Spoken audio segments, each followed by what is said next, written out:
चलो स्टार्ट करते हैं, थोड़ा सा रिव्यू दे दूँ। एक तो एनसीबी देखेंगे, नारकोटिक कंट्रोल ब्यूरो हम देखेंगे, फिर यूएनएचआरसी को देखेंगे, ठीक है ना। फिर हम लास्ट में देखेंगे इलेक्ट्रल बॉन्ड और उनका लिंक देखेंगे हम, राइट टू इन्फॉर्मेशन से क्या लिंक है उनका, क्या प्रॉब्लम्स है इन दोनों के बीच में।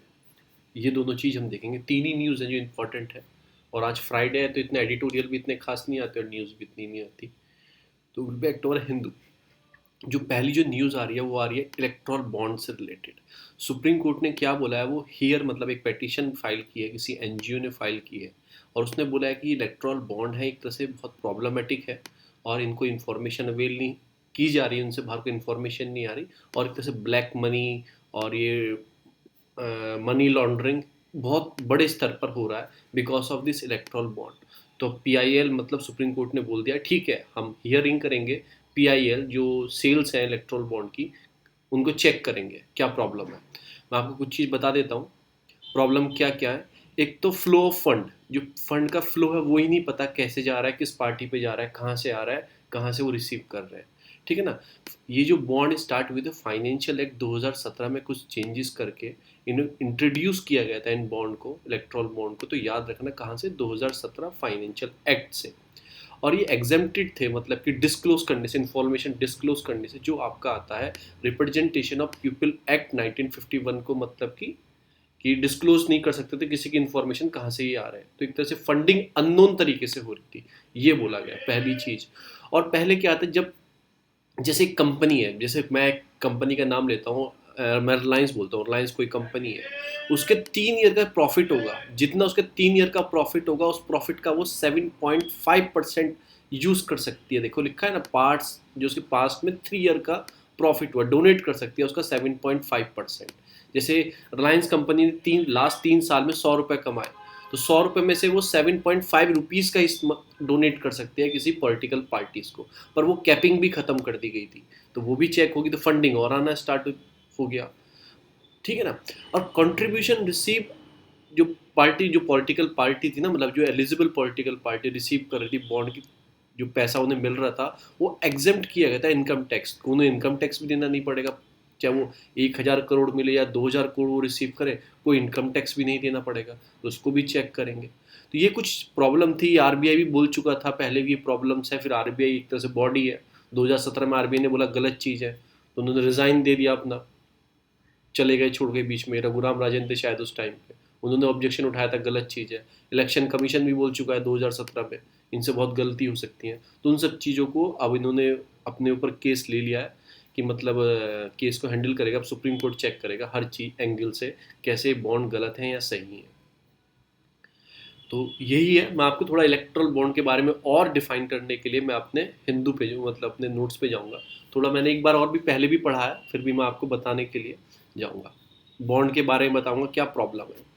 जो हमारा सेंट्रल इंफॉर्मेशन कमिश्नर है ना, मतलब सेंट्रल जो सीआईसीआर, जो आपका आरटीआई एक्ट से बने थे, सेंट्रल इंफॉर्मेशन कमिश्नर, ठीक है ना, वो रूल करते हैं जो इलेक्ट्रल बॉन्ड की स्कीम है ना, वो डिस्क्लोज नहीं कर सकते हम किसी का नाम, किसने बॉन्ड आए, कहाँ से आए, किस पार्टी पे गए, ऐसा उन्होंने बोला था।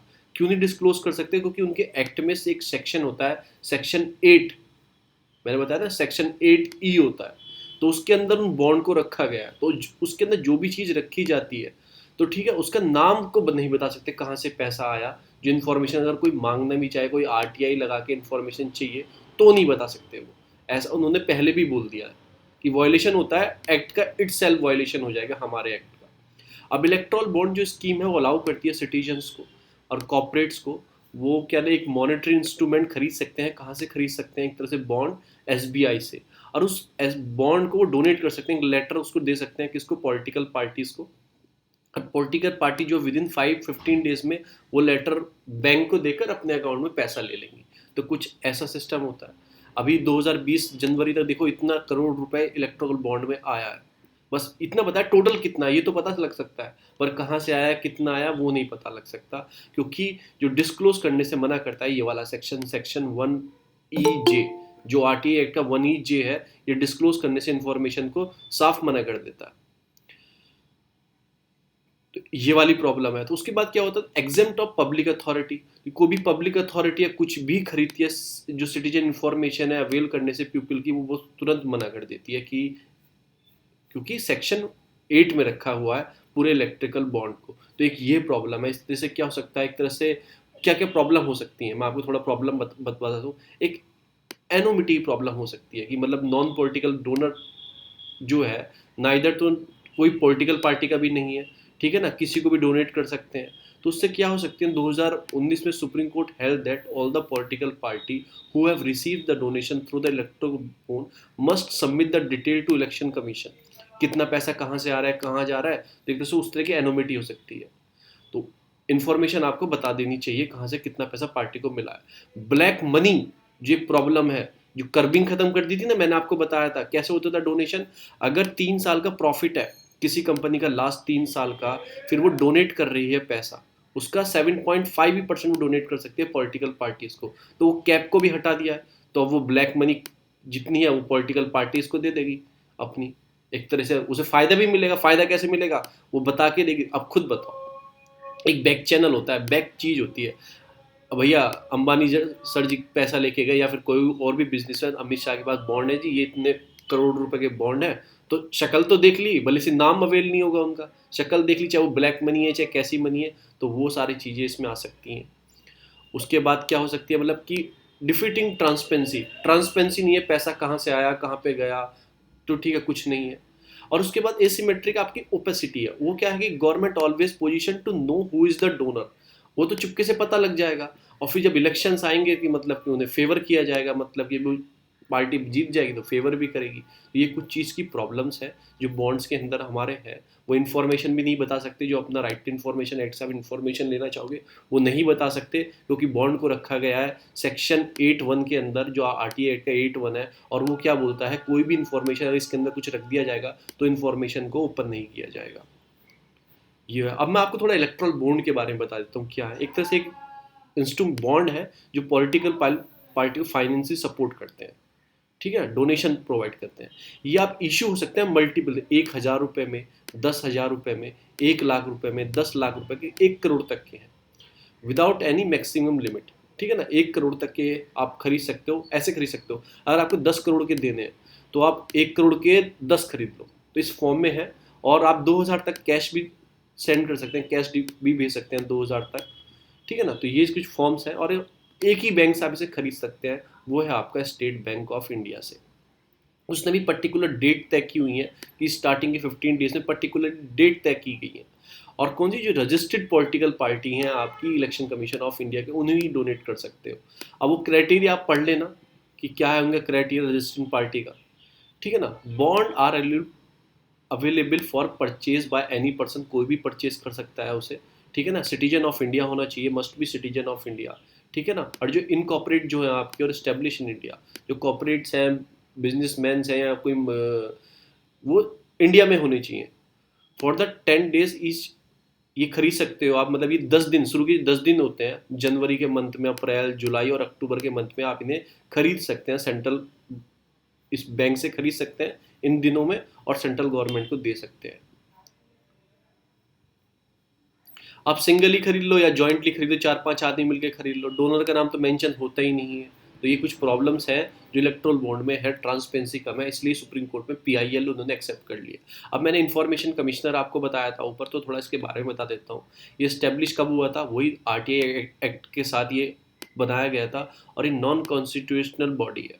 कैसी बॉडी है, नॉन कॉन्स्टिट्यूशनल बॉडी है, तो आपको ये भी याद रखना है, ठीक है ना। उसके बाद कंपोजिशन क्या होता है, एक तो चीफ इंफॉर्मेशन कमिश्नर होता है, और उसके साथ मतलब कि 10 से ज़्यादा नहीं होने चाहिए आपके सेंट्रल इंफॉर्मेशन कमिश्नर, यानी कि एक तरह से 11 मान लो, 10 प्लस 10 से कम भी रख सकते हो, पर 10 से ऊपर नहीं जाने चाहिए। कौन अपॉइंटेड करता है, ऑब्वियस बात है प्रेसिडेंट अपॉइंटेड करता है, on the recommendation of. Recommendation किसकी लगती है, एक प्राइम मिनिस्टर आपका, ठीक है, उससे चेयरमैन होता है लीडर ऑफ अपोजिशन, और एक लोकसभा का, और एक यूनियन कैबिनेट मिनिस्टर होता है जो प्राइम मिनिस्टर जिसको नॉमिनेट करता है। ये 3 आदमी चुनते हैं किसको हमें इंफॉर्मेशन कमिश्नर बनाना है।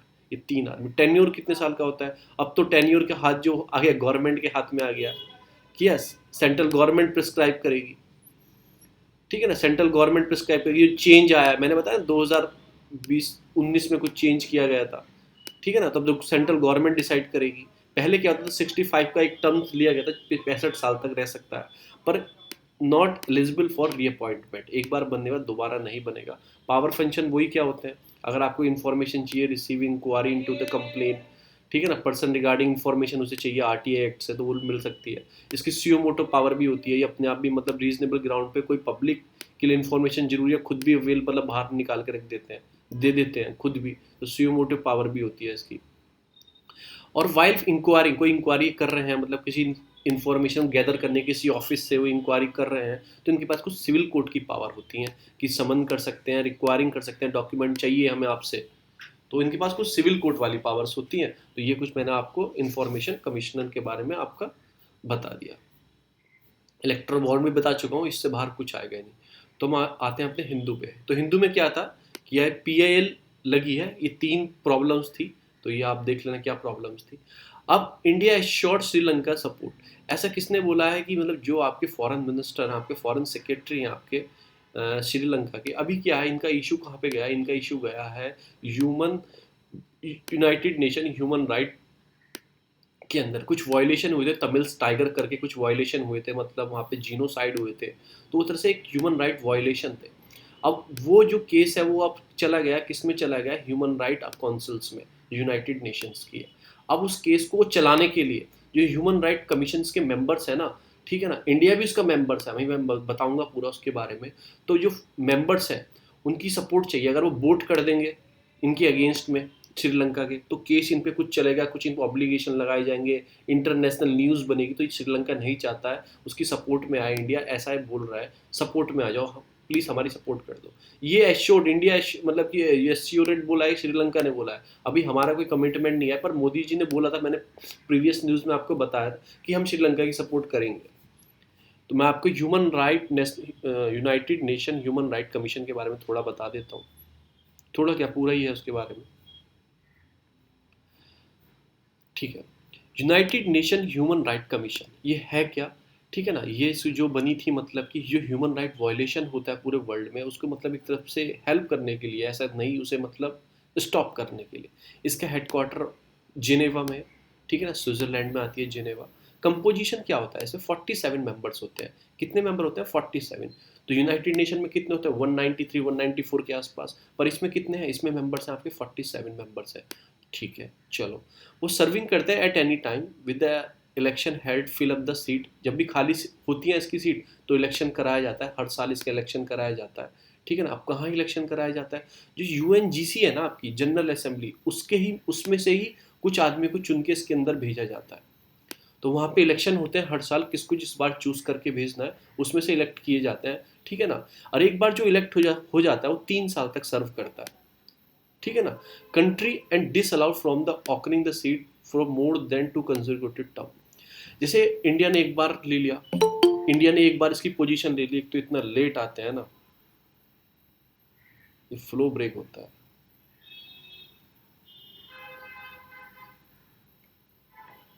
देखो, इंडिया ने एक बार इसकी पोजीशन ले ली, जैसे इंडिया 2019 से इसका मेंबर है, इंडिया ने एक बार एक पोजीशन ले ली, तो दो मतलब दो आपका कंजर्वेटिव टर्म में रहेगा, जैसे 3 साल, फिर 3 साल, उसके बाद से डिसअलाउ, फिर वो आएगा, फिर बाद में जब सब कंट्री घूम जाएंगे उसके बाद उसका नंबर आएगा।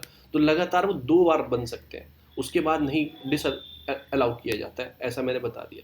बस ये लाइन आप रख लेना, 3 साल के लिए बनते हैं और लगातार 2 बार बन सकते हैं। 47 मेंबर है, कहाँ से चुन के आते हैं, जो UNGC आपसे वहाँ से चुन के आते हैं। क्या फंक्शन, इनके फंक्शन नॉन बाइंडिंग है, अगर कोई रिजोल्यूशन लेके आते हैं तो नॉन बाइंडिंग है, बाइंडिंग नहीं है, पर फिर भी उससे गलत इंपैक्ट जाता है। अगर कोई ह्यूमन राइट वॉल्यूशन की इंटरनेशनल न्यूज़ चल रही हो ना, तो जितनी भी कंट्री डेमोक्रेटिक कंट्री हैं, ये कंट्री हैं, तो उसको अगेंस्ट आ जाती हैं एक तरीके से।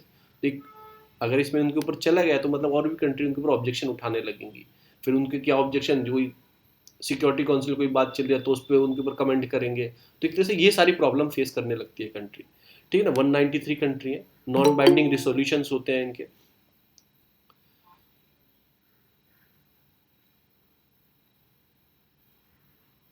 नॉन बाइंडिंग रिसोल्यूशंस होते हैं इनका, ठीक है ना। तो ये सारी चीज़ें हैं, कुछ प्रॉब्लम जो है। तो ओवरसी द एक्सपर्ट, इनकी एक्सपर्ट इन्वेस्टिगेशन भी होती है कि वायलेशन जहाँ जिस कंट्री में हुआ है तो इनकी एक्सपर्ट्स की टीम जाती है। जैसा अभी जम्मू कश्मीर में आपकी गई थी एक्सपर्ट्स की टीम देखने ह्यूमन राइट की, फिर यूरोपियन यूनियन के मेंबर्स गए, तो एक्सपर्ट टीम जाती है, वॉच डॉग करती है। आप याद रखना, ये लाइन बहुत इंपॉर्टेंट है, नॉन बाइंडिंग होते हैं इनके। ये बात पूछेगा यूपीएससी, यूएनएचआरसी जो पास करता है रिसोल्यूशन, वो बाइंडिंग ऑन द पार्टी ऐसे लिखेगा, बट इट्स नॉन बाइंडिंग होते हैं। मैंने आपको बता दिया कैसे कैसे इलेक्ट होते हैं। उसके बाद इनके फॉर्मेशन कैसे हुई थी इसकी, ये बात है 2006 में असेंबली हुई थी, क्रिएट किया गया था यूनाइटेड नेशन जनरल असेंबली में। 2006 में काउंसिल बैठी थी और रिप्लेस किया गया था फॉर्मर, पहले क्या चलता था आपका, human nation commission of human right, ये चलता था। इसको रिप्लेस करके 2006 में, पहले ये चलता था United nation commission of human right चलता था, इसको रिप्लेस करके क्या बनाया गया था, ह्यूमन, क्या नाम, United nation human right commission. ठीक है ना। तो ह्यूमन राइट पहले आ गया था, कमीशन बाद में पीछे भेज दिया था, तो कुछ ऐसे नाम वाम चेंज कर दिया था इन्होंने 2006 में, तो यूएनएचआरसी बना था। तो ऐसे थोड़ा याद रखना, उससे पहले ये चलता था। ठीक है।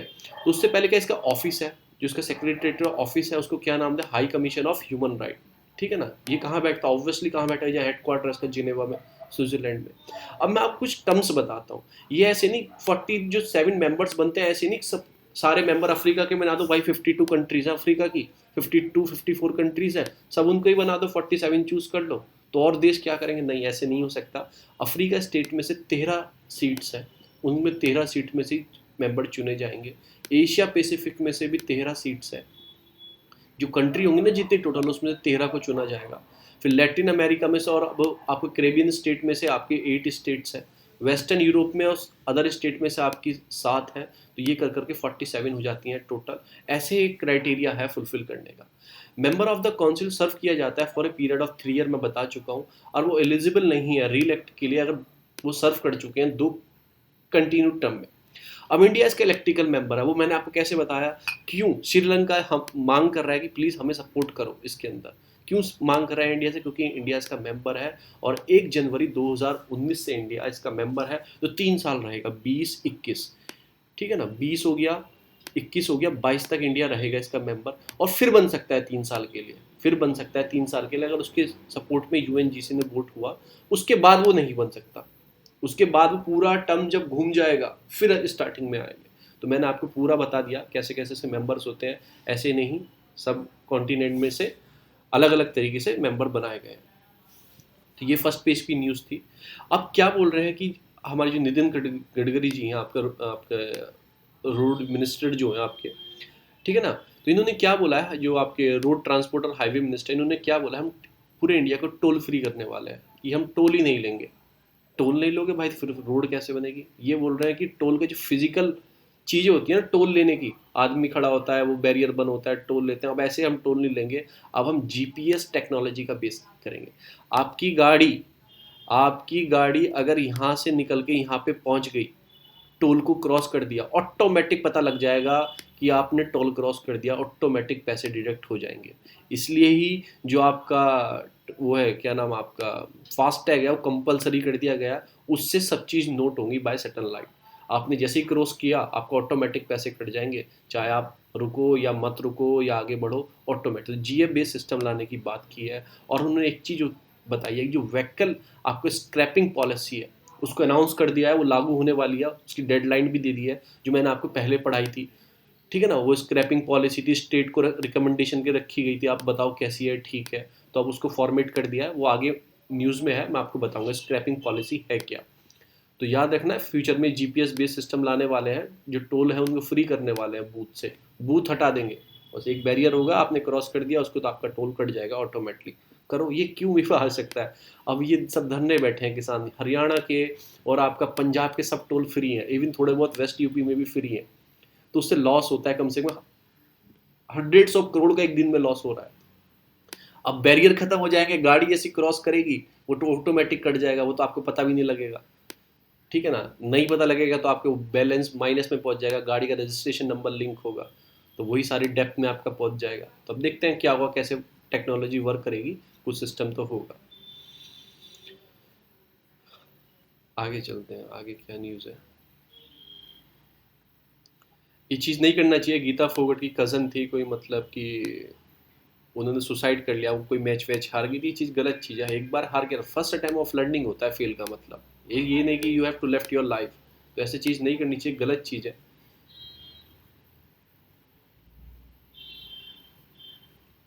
पहला जो आर्टिकल आता है वो आता है Biden and the western Asia Tinder box. इसका मतलब क्या है कि जो इशू वेस्टर्न एशिया के साथ है, जो इशू मतलब वेस्टर्न एशिया, मतलब मैं थोड़ा आपको पढ़ा देता हूँ। पहले मैं जाता हूँ आपको मैप में, थोड़ा मैप प्रैक्टिस करा देता हूँ वेस्टर्न एशिया से। ये हमारा प्यारा भारत है और ये हम पहुंच जाते हैं वेस्टर्न एशिया के अंदर। वेस्टर्न एशिया का मतलब क्या होता है, देखो ये लिया जाता है सेंट्रल एशिया। ये एरिया जो है ना, ये सेंट्रल एशिया एरिया पूरा, ठीक है ना। ये सेंट्रल एशिया है, ये आपका वेस्टर्न एशिया है, ठीक है ना। ये ईस्टर्न एशिया है, श्रीलंका वाला इधर वाला ईस्टर्न है, और ये साउदर्न है। और ऊपर चले जाएंगे तो नॉर्दर्न एशिया आ जाएगा, रशिया वाला रीजन, थोड़ा कजाकिस्तान वाला। तो सेंट्रल ये तजाकिस्तान को ले लो आप, ये किर्गिस्तान के, तुर्कमेनिस्तान के, सेंट्रल एशिया ले लो, ठीक है ना। इसके नीचे साउथ आ जाएगा, साउथ एशिया जिसमें इंडिया इंडिया आया था। साउथ ईस्ट एशिया में इधर आ जाएंगे वियतनाम वियतनाम। तो कौन सा रीजन है, ये बात कर रहे हैं इस रीजन की, वेस्टर्न एशिया। तो वेस्टर्न एशिया में क्या है, इशू क्या है, देखो मैं मैप में आपको बता रहा हूँ। सीरिया, ये ईरान, इराक, मतलब सीरिया को कौन सपोर्ट करता है आपका, ईरान सपोर्ट करता है, ठीक है ना। आपने वहाँ पे बमिंग की है कई बार, मतलब वहाँ पे बमिंग किसने की है, आपका अमेरिका ने वहाँ पे बम गिरा चुका है, क्योंकि वहाँ पे अमेरिका की कुछ बेसिस है, ठीक है ना वहाँ पे। तो ईरान सपोर्ट करता है यहाँ की मिलिटेंट्स को और उसके अगेंस्ट है, तो एक ये इशू है। उसके बाद आपका इराक का थोड़ा इशू चल रहा है। उसके बाद सबसे बड़ा इशू अफगानिस्तान की पीस वॉर का भी इशू है, जो अफगानिस्तान में पीस वॉर होनी है। उसके बाद सऊदी अरेबिया में वो अभी जर्नलिस्ट को जो फांसी दे दी गई थी, वो इशू हो गया। फिर यमन में जो आपकी साना डिस्ट्रिक्ट है, ये इसमें आहुति वाला इशू चल रहा है, ठीक है ना। उसके बाद और कहाँ इशू है, और आपका इशू इसराइल में फ़िलिस्तीन वाला चल रहा है। तो फ़िलिस्तीन देखो, गाज़ा पट्टी, गाज़ा पट्टी ये देखो, गाज़ा स्ट्रिप इसे बोलते हैं, ठीक है ना। ये मेडिटेरियन सी से छूती है, तो ये याद रखो। फिर आपको ये होती है डेड सी, इसे आप देखोगे ये है डेड सी, तो किस कंट्री से टच करती है आप इसमें मार्क करो। जेरूसलम भी इसमें है, तो जेरूसलम तो अभी मतलब कि इन्हीं के पास है। और उसके बाद आपका कौन सी है इसमें, जॉर्डन है, ये जॉर्डन है, ये जॉर्डन है। आमा जॉर्डन, इसराइल, और ये वाला वेस्ट, वेस्ट बैंक, तीन से टच करती है। वेस्ट बैंक, जॉर्डन और इसराइल, ये गाजा स्ट्रिप है, ठीक है ना। और कौन सी टच है, लेबनन टच करती है। किससे टच करती है, मेडिटेरियन से। बैक टू बैक दो क्वेश्चन पूछे हैं यूपीएससी ने, बैक टू बैक ईयर में, कंजिक्यूटिव ईयर में।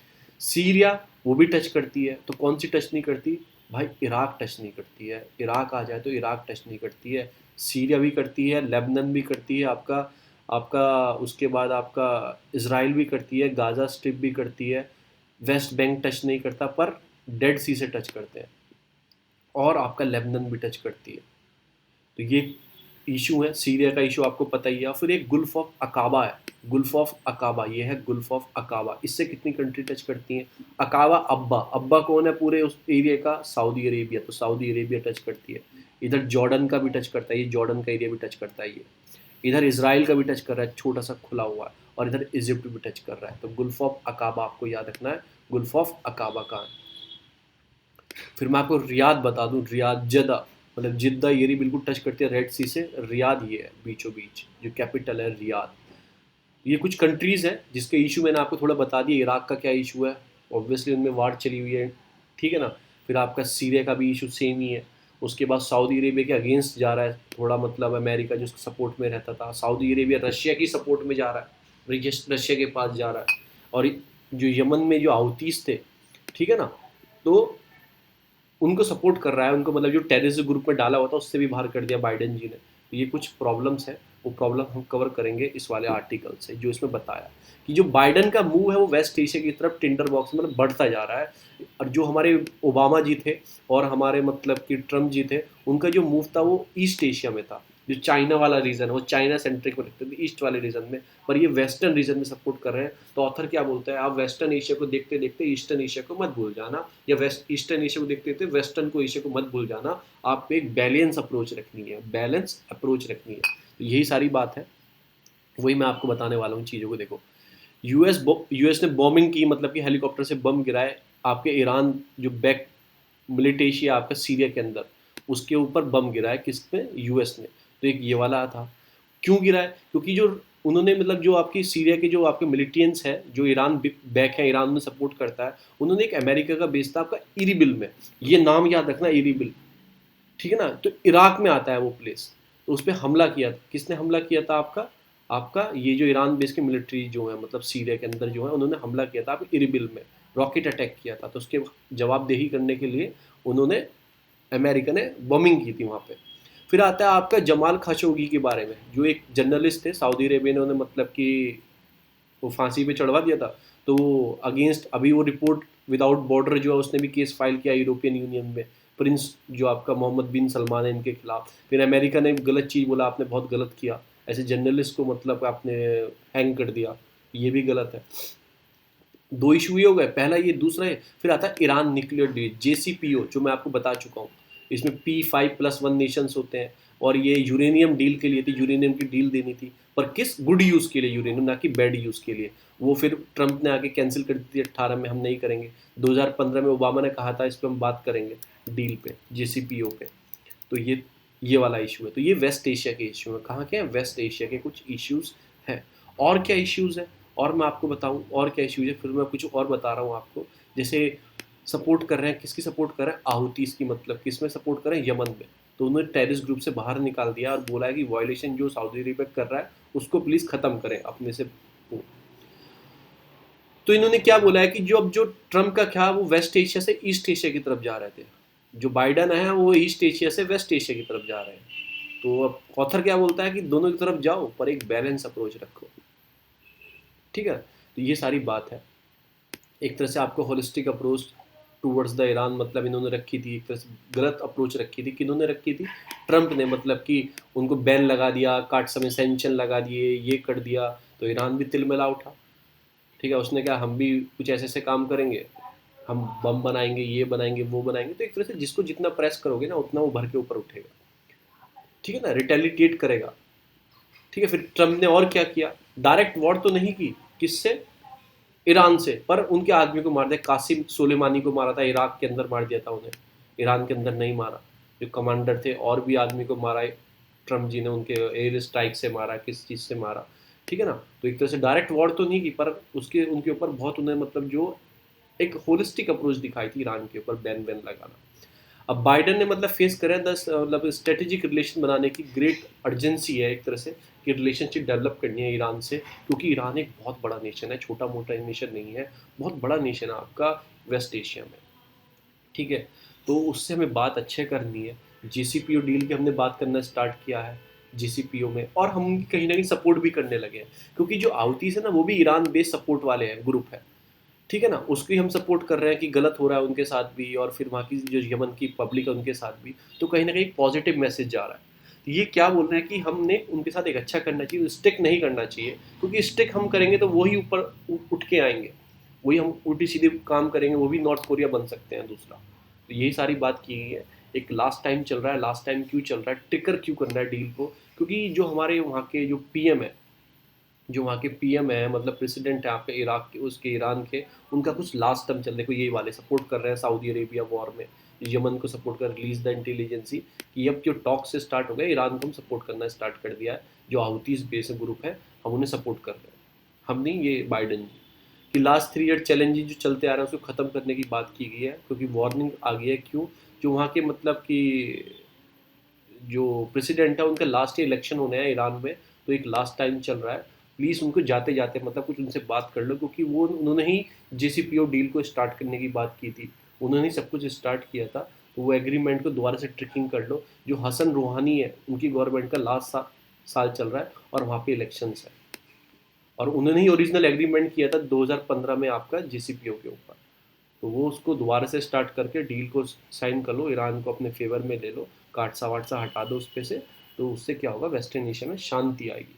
अब आपको क्या सोचना है कि अगर वेस्टर्न एशिया में शांति आएगी तो इंडिया का क्या फ़ायदा होगा। सबसे तुम्हारे दिमाग में क्या आता है, पेट्रोल। तो पेट्रोल क्या है, एक एनर्जी डिमांड है जो डेवलपिंग कंट्री को चाहिए, फर्स्ट। फिर दूसरी चीज़ आती है नॉर्थ साउथ कॉरिडोर जो डेवलप हो रहा है, ईरान होते हुए, अज़रबाईजान होते हुए रशिया जाएगा, इतना लंबा रूट लेते हैं, रेड सी में जाते हैं, मेडिटेरियन में, फिर नॉर्थ चैनल से निकल के हम ऊपर जाते हैं यूरोप के साइड, जो नॉर्वेन कंट्री है। अगर हमें डायरेक्ट रूट मिल जाएगा तो बहुत फ़ायदा हो जाएगा। तो ट्रांसपोर्टेशन, ठीक है ना, वो इंक्रीज होगा, हमारा कॉस्ट बचेगी इतने लंबे ट्रांसपोर्ट करने की, ठीक है ना, और हम ग्लोबलाइजेशन होगी, हम ग्लोबल मार्केट में पकड़ बनाएंगे अपनी। तो ये सारे कुछ इशू हैं, सेंट्रल एशिया में शांति रहेगी। अब दूसरा इशू क्या है, सऊदी अरेबिया और इसराइल के साथ क्या इशू है।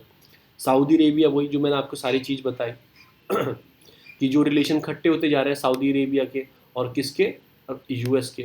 जो यूएस ने पहले, सऊदी अरेबिया यूएस का बहुत अच्छा दोस्त था, पर अभी क्या हुआ, उन्होंने हाउथीज को मतलब सैंक्शन से बाहर कर दिया। उसके बाद उन्होंने मतलब कि वो ओपेक का भी थोड़ा छोटा मोटा इशू है, ओपेक का भी। उसके बाद दूसरा इशू मतलब सुलेमानी जो है आपके, मतलब वहाँ के जो प्रिंसेस हैं, उनके ऊपर उन्होंने केस की बात कर दी, आपने गलत किया है, जो उनको उनके जर्नलिस्ट को मारा था। फिर उनकी सपोर्ट क्या बन गई है, अब वो सपोर्ट पहुंच गया रशिया की। जो आपके क्राउन प्रिंसेस है, उन्होंने क्या बोला है कि good working relation with Russia, Russia के साथ अच्छे रिलेशन बनाएंगे। तो ठीक है ना, एक तरह से आपका blow back from the Biden administration, मतलब ब्लो बैक है, मतलब बाइडन एडमिनिस्ट्रेशन पीछे हट रहा है थोड़ा, तो कुछ इस बारे में बात है। फिर जीसीपीओ डील पे बात कर रहे हैं, तो सऊदी अरेबिया अगेंस्ट रहता है ईरान के, उस शिया सुन्नी वाला कुछ उनका इशू है। हम सपोर्ट किसकी कर रहे हैं, ईरान की, मतलब हम थोड़ी, वो यूएस से, हम ज़्यादा यूएस से चल रहा है इस आर्टिकल से। फिर अमेरिका ने कॉल किया है यमन को कि वॉर को ख़त्म करो, और हाउती जो अटैक करते हैं, मतलब कि किस पे एयर स्ट्राइक करते रहते हैं सऊदी अरेबिया को, उसको हमने बोला है कि वो रुक जाएगा। उन्हें हमने जो हाउती से उन्हें किस में रखा था, हमने कैटेगरी में, टेररिस्ट की कैटेगरी में रखा था यूएस ने, वो भी बाहर कर दिया। ये कुछ चीज़ें हैं। और फिर क्या बोल रहा है यूएस, क्या बोल रहा है कि जो आपका सऊदी अरेबिया है ना, ह्यूमन राइट वायलेशन इसने की है, ये करता आ रहा है। किस बेस पे बोला है कि यमन में ये बॉम्बिंग करते रहते हैं, तो ह्यूमन राइट वायलेशन है। तो सऊदी अरेबिया क्या बोलता है कि आपको इसराइल का नहीं दिख रहा, वेस्ट एशिया में उसने फिलिस्तीन वालों के साथ क्या किया हुआ है। ह्यूमन राइट आपको सऊदी अरेबिया तो दिख रहा है, पर आपको ये नहीं दिख रहा कि फिलिस्तीन जो टेरिटरी है उसमें कितना वायलेशन कर रखा है इसराइल ने, वो नहीं दिख रहा। आपके जो ऑक्यूपाई किया हुआ है वेस्ट बैंक को, मैंने अभी दिखाया आपको, वेस्ट बैंक कहाँ है आपका, उसको ऑक्यूपाई किया हुआ है, जेरूसलम को ऑक्यूपाई किया, वो नहीं दिख रहा आपको, ठीक है ना। फिर आप बात कर रहे हो डील की, ठीक है ना, जो इन्फ्लुएंस करती है मतलब कि इसराइल को, मतलब एक तरह से। तो यही सारी चीज़ें हैं कि आपको एक बैलेंस अप्रोच रखनी है। ये मत भूल जाना है कि वेस्ट एशिया के चक्कर में आप ईस्ट एशिया को फॉरवर्ड मत कर देना। ये सारी इन्होंने बात की गई है। मैंने ये इशू की बात की है, मैंने मैप से भी बता दिया आपको, इशू वैसे भी बता दिए। ये कुछ इशू है, लिखने के लिए आएगा तो आप लिख सकते हो आर्टिकल। दूसरा जो आता है, ये मैंने आपको बता ही चुका हूँ, ये वाला आधार, जो मैं कल भी बताया था आपको, आधार से क्या हो गया, जो वेलफेयर स्कीम्स हैं उसको कम कर दिया गया है। 3 करोड़ जो आपके राशन कार्ड है कैंसिल हो गए हैं। तो इसमें कुछ इशू बताया, जो 3 करोड़ राशन कार्ड जो लिंक थे आपके आधार कार्ड से, वो कैंसिल हो गए क्योंकि लिंक नहीं है, प्रॉपर डाटा नहीं मिल पा रहा उनकी, मतलब कि अनेबल टू आइडेंटिफाई, वो अंगूठा से नहीं लग पा रहा, मैच नहीं हो पा रहा। तो कुछ ये प्रॉब्लम्स हैं। कोर्ट 2018 में जजमेंट भी दे चुका है कि आपकी प्राइवेसी के अगेंस्ट है, किसी को करना है आधार कार्ड का यूटिलाइज यूज़ करना है तो वो ना करे, उसकी मर्जी है। और ऐसा वर्डिक्ट आया था 4.1, मतलब 5 जज की बेंच बैठी थी और उन्होंने रिजेक्ट किया था पिटीशन को कि आधार कार्ड मैंडेटरी नहीं है सब सर्विस के लिए। ऐसा 2018 में जजमेंट आया था। तो पहला जजमेंट ये लिख सकते हैं आप इसके फेवर में, ठीक है ना। और benefit under PDS, NREGA, LPG जो आप सब्सिडीज आपको प्रोवाइड होती हैं, ठीक है। नरेगा में मतलब कि पैसा आता है वो 100 दिन के काम करने के लिए, मनरेगा बोलिए, नरेगा बोल दो, एमजी नरेगा। पीडीएस में आपको खाना मिलता है, एलपीजी सब्सिडीज मिलती है, कुछ इसेंशियल सर्विस है जो आपको आधार से बेस पे मिलती है, ठीक है ना। कभी कभी क्या होता है ना, जो पुअर सेक्शन है वो इन सर्विस को ले नहीं पाता है, फेलियर हो जाता है, उसके बाद बेचारे का आधार नहीं है या उसके कुछ प्रॉब्लम है। मैं आपको बता रहा हूँ थोड़ी, मैं आपको चीज़ें क्या बताता हूँ, मैं आपको एक चीज़ बताता हूँ। जो मैनुअल लेबर होती है ना, हाथों से काम करने वाली, या फिर हार्ड वर्कर जो होते हैं, जो गाँव में खेती वेती करते हैं, उनको क्या होता है कि उनकी जो फिंगरप्रिंट्स होते हैं ना वो चेंज होते रहते हैं ओवर द टाइम, तो कभी कभी मैच नहीं करते। उससे बहुत बड़ी प्रॉब्लम है, उससे क्या होता है, ये सर्विस वो ले नहीं पाते। तो एक ये भी एक प्रॉब्लम है, आपको वो चीज़ चेक करनी चाहिए। और you have to find just alternative, कोई अल्टरनेटिव आइडेंटिफिकेशन आपको फाइंड करना चाहिए। एक ही अल्टरनेटिव पे बस आधार को भगवान मान के मत बैठो कि आधार किसी का मैच नहीं हो, और नहीं, हमको कोई अल्टरनेटिव भी थिंक करना चाहिए। क्योंकि पीडीएस वीडीएस हैं, ये स्कीम एक ऐसी हैं जो आपको स्टारवेशन, मतलब कि एक तरह से उसको ख़त्म कर दिए। आपने 2017 में देखा था, एक लड़की झारखंड में थी, उसकी डेथ हो गई थी, मतलब छोटी लड़की थी, because of the denial the benefit of subsidy, ठीक है ना। उसे पैसे नहीं, मतलब कि सब्सिडी में खाना रेट नहीं मिला था तो भूखी चली गई, तो वो स्टारवेशन से डेथ हुई थी। बहुत जगह हुई थी, एक जगह नहीं, मैं झारखंड की एक बात कर रहा हूँ, लड़की थी, इसलिए मुझे थोड़ा याद आ गया था, ठीक है ना। कभी कभी बायोमेट्रिक ऑथेंटिकेशन फेलियर हो जाता है, कुछ भी प्रॉब्लम हो सकती है, टेक्नोलॉजिकल स्केल में हो सकती है, कुछ भी हो सकती है कि आपको उसको फूड प्रोवाइड नहीं मिलेगा, खाना नहीं मिलेगा उसे। तो ये कुछ इन्होंने इशू उठाए हैं। ये इशू पे काम करना चाहिए। You have to find, conclusion में आप क्या लिखोगे, हमें एक ही बेस पे नहीं बैठना चाहिए, हमें we have to find some alternative identification system आपको बनाना होगा, आधार कार्ड से अलग भी कोई सिस्टम लाना होगा। ये सारी इसमें बात की गई है। अभी यूएस चाइना की कुछ बातचीत होने वाली है, वो अलास्का मीट बोला गया है। जब बातचीत में जो रिजल्ट आएगा वो बाद में पढ़ेंगे। अलास्का मीट होने वाली है, कहाँ पे अलास्का में हुई, तो अलास्का मीट बोल दिया। यूएस चाइना की कुछ इम्प्रूवमेंट करने के लिए एक अच्छी बात है कि इम्प्रूवमेंट होगा, ट्रेड वॉर होगा, कहीं ना कहीं फ़ायदा तो था इंडिया को, पर एक तरह से एक वॉलेटाइल थी, कोल्ड वॉर की तरफ हम जा सकते थे। तो इन सब चीज़ों पे किस किस चीज़ों पे बात होगी, एक 5G टेलीकम्युनिकेशन पे बात होगी, फिर चाइनीज़ मेरिट एक्ट जो मेरीटाइम एक्शन लेता है, यूएस सेंक्शन जो है चाइना, ये वो सब, इन सब चीज़ों पे बात होने वाली है। इन सब चीज़ों पे बात होने वाली, जो रिजल्ट आएगा वो हम पढ़ लेंगे बाद में क्या हुआ। वही कोल्ड वॉर की तरफ मूव कर रहे थे दोनों, वो उधर से बयानबाजी करते थे, वो इधर से करते, तो वो गलत चीज़ थी।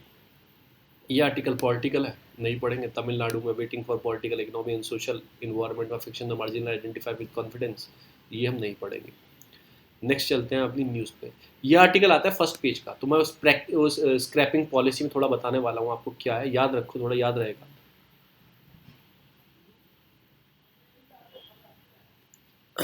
ठीक है ना। पहली जो न्यूज़ है कि इंडिया में जो 93% जो vehicles are playing the toll using FASTag, तो मैंने बताया 93% जो यूज़ कर रहे हैं फास्टैग का, उस फास्टैग को जीपीएस बेस्ड बनाया जाएगा टेक्नोलॉजी लाके, और आपका ऑटोमेटिक कटेगा, आपको पता भी नहीं लगेगा, वो ऑटोमेटिक जीपीएस चेक कर लेगा। आपने क्रॉस कर दिया है भाई, आप मेरठ से हरिद्वार पहुंच चुके हैं, टोल क्रॉस कर दिया आपने, ठीक है, ये निकले हैं कहाँ से, आप वो दुपक्के जाते थे, क्या रास्ता ढूंढ रखा था गाँव वालों में, वो टोल के आसपास कोई गाँव होता था, वहाँ से कट मार देते थे, टोल बच जाता। अब ऐसे नहीं बच सकते आप तो ऊपर से चेक कर लेंगे कि मतलब कि कितनी दूरी है, कितनी ये निकल गए यहाँ से, टोल जरूर क्रॉस किया होगा इन्होंने, नेशनल हाईवे जरूर पर थे, टोल जरूर क्रॉस किया, उसके हिसाब से पैसे कट जाएंगे। तो एक तरह से वो जो हम छोटी छोटी चीज़ें ढूंढते थे उससे हमें ठीक हो जाएंगे। फिर कुछ रिमेनिंग 7% लोग रह रहे हैं, वो मतलब कि अडॉप्ट नहीं किया है, ठीक है ना, वो डबल, उन्हें उनसे डबल टोल लिया जाएगा, अगर वो पकड़े जाते हैं ना डबल टोल लिया जाएगा उनसे, जो 100 रुपये का टोल था 200 रुपये दिए जाएंगे। फिर कुछ जो स्क्रैपिंग पॉलिसी है वो कैसे हेल्प कर सकती है, एक तो रिडक्शन कर सकती है पॉपुलेशन में, पुरानी गाड़ियाँ धुआं देती हुई जा रही है, इमिशन कर रही है इतनी तकड़ी में, इंप्रूव हो सकता है फ्यूल इफिशियंसी, क्योंकि देखो मेरी पुरानी गाड़ी है, BS3 गाड़ी है मेरे पास, अब स्क्रैपिंग पॉलिसी बोलती है उसे स्क्रैप कर दो इतने साल बाद, तो मैं उसे 20 25 30 साल तक चला रहा हूँ, तो पुराना इमिशन नॉर्म्स चल रहे हैं ना, अब स्क्रैपिंग पॉलिसी आएगी, स्क्रैप करना पड़ेगा, तो मैं नई जो आएगी BS6 लूँगा, ठीक है ना। तो ऐसे करके एक तरह से फ्यूल इफिशियंसी बढ़ जाएगी, इंक्रीज होगी, गवर्नमेंट का रेवेन्यू इंक्रीज हो जाएगा। कैसे इंक्रीज होगा, गाड़ी बिकेगी, टैक्स मिलेगा, सब चीज़ मिलेंगे, न्यू व्हीकल मार्केट में आएगा, तो गवर्नमेंट का रेवेन्यू भी जनरेट होगा, तो 3 के फायदे भी है।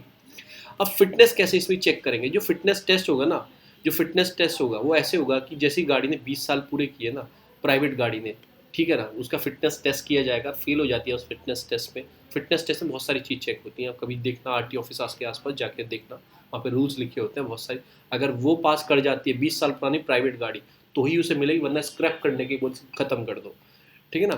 फिर क्या होगा, 15 साल जो कॉमर्शियल व्हीकल के लिए है, 15 साल, 20 साल प्राइवेट व्हीकल के लिए है। उसके बाद का फिटनेस टेस्ट में जब खत्म हो जाएगी तो एंड ऑफ द लाइफ मतलब सर्टिफिकेट उसे दे दिया जाएगा कि इसकी स्क्रैपिंग कर दो, इसकी लाइफ खत्म हो चुकी है।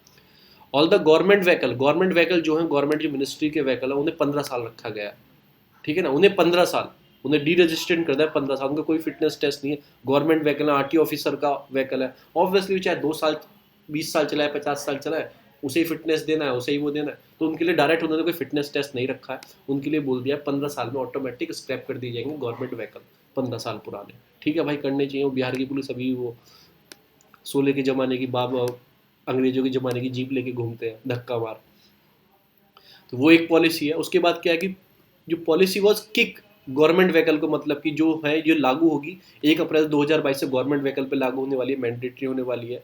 उसके बाद जो प्राइवेट आपके कॉमर्शियल व्हीकल है उसमें 2023 1 अप्रैल से लागू होने वाली है, और जो पर्सनल व्हीकल्स हैं वो 2024 में जब इलेक्शंस होंगे ना, इलेक्शन होंगे इंडिया में MP के, जब से लागू हो जाएगी 1 जून से। ये क्या करेगी, इंक्रेज करेगी, आपको इंक्रेज करना है, ठीक है ना। इंक्रेज कैसे करोगे कि मेरी गाड़ी में कैसे मुझे इंक्रेज करेंगे, आपको इंसेंटिव प्रोवाइड दिए जाएंगे, अगर आप व्हीकल को स्क्रैप करते हो, पुराने व्हीकल को आप तोड़ते हो, स्क्रैप करवाते हो, उसे आपको इंसेंटिव दिए जाएंगे। कैसे देंगे इंसेंटिव, जो आपकी स्टेट गवर्नमेंट है वो आपको रिबेट देगी इन द रोड टैक्स, जो रोड टैक्स आप देते हो उसमें रिबेट देगी आपको 25% का, जो पर्सनल व्हीकल वाले होंगे। कॉमर्शियल व्हीकल वाले स्क्रैप कराते हैं अपने व्हीकल को, तो 15% का रिबेट दिया जाएगा। भाई इससे काम नहीं चलेगा, हमें तो और कुछ भी चाहिए। चलो और कुछ भी देंगे, आपको रिबेट दिया जाएगा जब नई गाड़ी खरीदने जाएंगे ना, स्क्रैपिंग करने बाद नई गाड़ी खरीदने जाएंगे, जो ऑटो मेकर होंगे वो भी आपको 5% का रिबेट देंगे। चलो जी, ये कुछ चीज़ है, चलो थोड़ा बहुत हम खुश हो जाएंगे। फिर कुछ डाटा इन्होंने दे दिया, हमारे किसी काम का नहीं है, इतने लाख व्हीकल रोड पे मोटर व्हीकल है, ओल्डर देन 20 साल पुराने हैं। ये कैसे पता लगा? रजिस्ट्रेशन से पता लगाते हैं। 34 लाख जो लाइट व्हीकल्स हैं ओल्डर देन 15 साल ईयर के हो चुके हैं। तो ये सारी कुछ चीज़ें हैं, तो इतने सारे खत्म हो जाएंगे व्हीकल रोड पे। जो मैन्युफैक्चरिंग जो कंपनीज हैं जो फेस कर रही हैं रिसेशन की प्रॉब्लम, उनकी भी कंडीशन अच्छी हो जाएगी। ये सारे कुछ प्रॉब्लम्स हैं। डेट वेट याद मत रखना, स्क्रैपिंग पॉलिसी याद रखो कैसे कैसे हेल्प कर सकती है। 3 पॉइंट मैंने आपको बता दिए। Pollution, improve fuel efficiency, government revenue should be increases. फिर क्या आती है? एफडीआई बढ़ा दी गई है। कितनी बढ़ा दी गई है? इंश्योरेंस सेक्टर ने 49 से 74% कर दी गई है। प्लीज़ आप में से कोई भी एक काम करना कि आपको एफडीआई चेक करना है, क्योंकि क्वेश्चन मैंने कई बार देखा है कि एफडीआई किस सेक्टर की कितनी है, ऑटोमेटिक रूट्स है। तो 4-5 सेक्टर, आप डिफेंस हो गया, ये वो सेक्टर हो गया, चलो मैं ही करूँगा, वो आपको पता भी नहीं लगेंगे किस सेक्टर में कितनी एफडीआई है। तो अभी इंश्योरेंस की बढ़ा दी गई है सेक्टर की, 74% तक कर दी गई है, 74 तक। बस ये याद रखना। ये थोड़ा न्यूज़ नेगेटिव न्यूज़ है कि ये don't be stereotype women in the court ruling. Supreme court tell to जज था कोई, मतलब कहाँ के, मध्य प्रदेश कोर्ट के जज थे। वो बोले लड़कियाँ सिगरेट विगरेट पीती हैं, ये वो करती हैं, ये वो। तो उस तरह से मतलब यही सब बात पढ़ लेना। तो स्टीरियोटाइप थिंकिंग मत रखो वुमेन के अगेंस्ट, ठीक है ना। उनको आज़ादी है जीने की। और उसने कुछ बोला है, कोई राखी केस का ऑर्डर था। आगे चलते हैं। इसमें से कुछ नहीं है नेक्स्ट पेपर में भाई। केस इसकी हो गए, डेली बढ़ रहे हैं। कल 27-28 हज़ार थे, आज 37 हज़ार हो गए। डेली केस बढ़ रहे हैं, तो प्लीज़ सेफ रहो, अपने घर में रहो। अभी क्या होने वाला है, जो यूएस के सेनेट है वो इंडिया आने वाले हैं, ठीक है ना। कुछ प्रॉब्लम्स है सीए की, S-400 की। सीए क्या बोला है कि ह्यूमन राइट वॉलेशन है। फार्मर पे बोल कमेंट किया है कि ह्यूमन राइट वॉलेशन हो रहा है इंडिया में, सीए के टाइम पे हुआ। फिर वो काटसा पे बात करेंगे, जो S-400 हम परचेज कर रहे हैं। 370 कश्मीर पे बात हो सकती है। तो ये कुछ चीज़ बातें होने वाली हैं, ये आएंगे इंडिया में, कुछ बात होंगी, तब पढ़ लेंगे किस बात पे बात हुई है। तो मैंने थोड़े इशू बता दिए क्या इशू है। एक तो काटसा का इशू है, काटसा तो मैंने कल आपको पढ़ाया था, तो आज नहीं पढ़ाऊंगा। एनसी भी पढ़ाऊंगा मैंने आपका, नार्कोटिक्स कंट्रोल ब्यूरो बताऊंगा। और फिर ये welcome to dissent on social media. मतलब डिसेंट मतलब आप क्या कर सकते हो, मतलब गवर्नमेंट के खिलाफ कुछ भी बोल सकते हो। खिलाफ इन द सेंस ऐसे नहीं नेगेटिव वे में। आप गवर्नमेंट ने कोई स्टेप लिया, उसके अगेंस्ट आप बोल सकते हो। डेमोक्रेसी का रूल है, अपोजिशन अपोज करना गवर्नमेंट को, ये डेमोक्रेटिक का पार्ट है।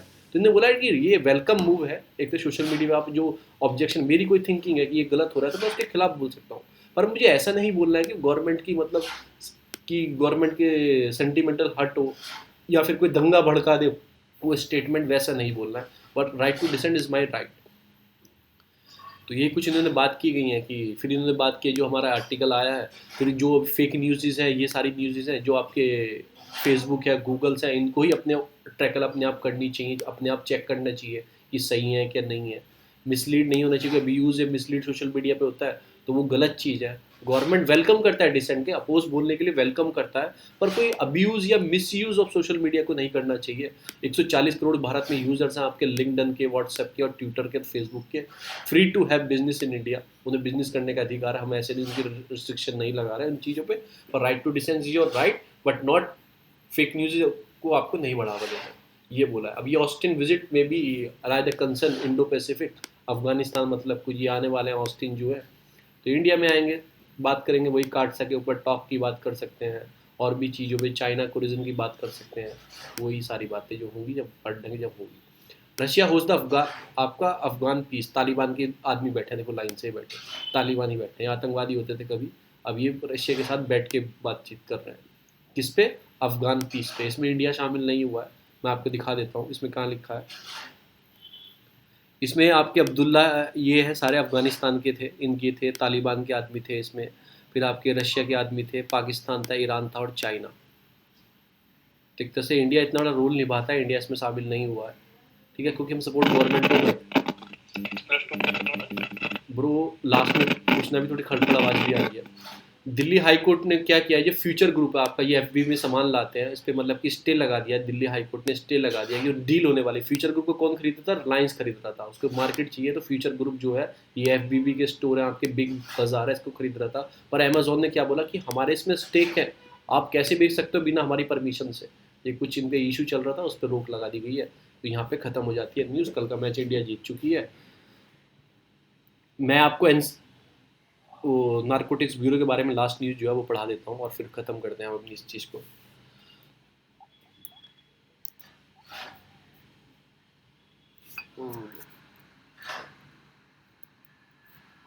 ये कंप्यूटर में हैंग होने लगा।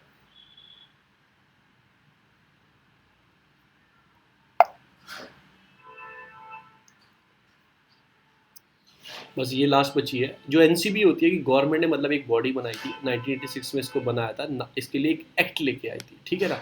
नारकोटिक ड्रग आपका साइकोट्रॉपिक वाला सस्टेंस एक्ट लेके आई थी 1985 में, ठीक है ना। मिनिस्ट्री ऑफ होम अफेयर के अंदर आती है, क्योंकि ये बहुत न्यूज़ में है, पूरी न्यूज़ में, पूरे इसने पूरे जो आपका बॉलीवुड सबको लेके आई थी नारकोटिक्स टेस्ट में, ये वो सब कराने में, नार्को आपका ड्रग्स के लिए।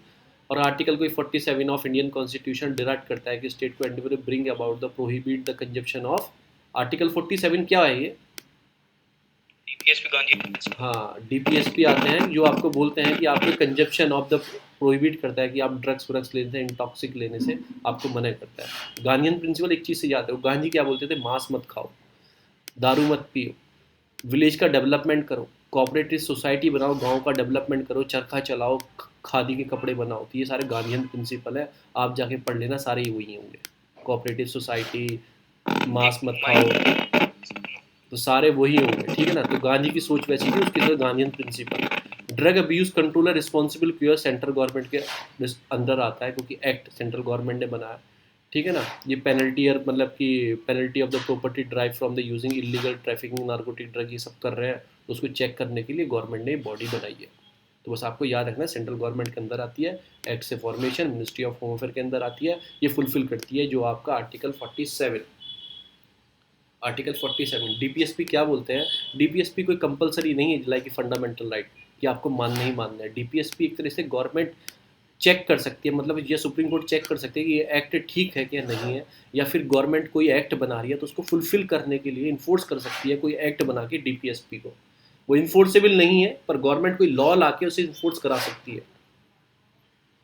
पर फंडामेंटल वो तो इन्फोर्सेबल है, जस्टिसेबल है, मतलब वो तो है ही है, वो अलग चीज़ है, डीपीएसपी अलग चीज़ है। अब डीपीएसपी को क्यों नहीं बनाया गया, इन्फोर्सेबल क्यों नहीं बनाया गया डीपीएसपी? क्योंकि लैक ऑफ, इतनी वास्ट कंट्री है, उसके बाद लैक ऑफ मनी थी हमारे पास कि इतनी पैसा नहीं है सबको वो इन्फोर्सेबल, उसमें सब अच्छी चीज़ें लिखी गई है ना, इन्फोर्स नहीं कर सकते थे। ये कुछ सारी चीज़ें हैं जो मैंने आपको बता दी, इतने ही न्यूज़ थी, मैं पहले स्टॉप कर देता हूँ।